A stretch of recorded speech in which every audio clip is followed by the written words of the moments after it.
Ayun, so mga boss, magluluto tayo pancit canton.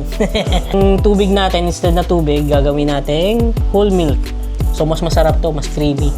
So kailangan natin, syempre, pancit canton, tapos San Marino. Kailangan mga marino yung ating marino tayo eh. Tapos sunod, eglog. Tama namin sila boss CJ Wiz. Kulang na isa, si Back Rudy. Ayan, mabilis uminit yan. So, lagay na natin tong whole milk. Ito yung pantubig natin. Sarap to. Tapos.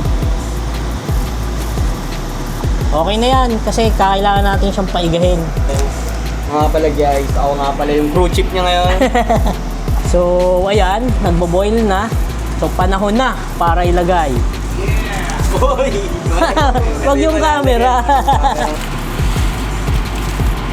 Ganda niyan box, may kasama ang kamay. Lagay na natin. Actually, dapat si CJ yung magluluto eh. Na-hijack ko lang si boss CJ eh.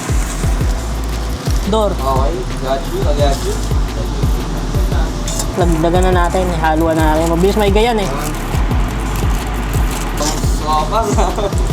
Tol, masarap yan tol. Dalawa na kami nagbubudbud. Specialty to ni Boss CJ. So, ano yan, pampabalanse. Mas okay pa ako, may gulay yun boss. Oo nga eh, kaso hindi na tayo nakabili. Sige. Ito na yung egg. So, lagyan na natin. Woohoo!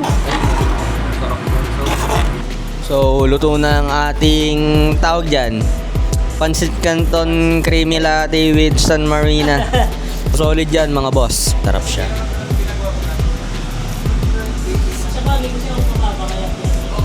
No, sarap. Lagi 100 siya mate. Sobrang sarap. Sarap siya tol. So, ano pang hinihintay natin? Kain na tayo. Kain na! So, okay na ang ating pancit canton. Uy, okay! Okay ah. Yeah, kain tayo guys. Sarap. Oh. No na. Ay grabe, ang sarap guys. Pancit canton sa Singapore. Oo. Kain tayo, masarap boss. Solid siya, no?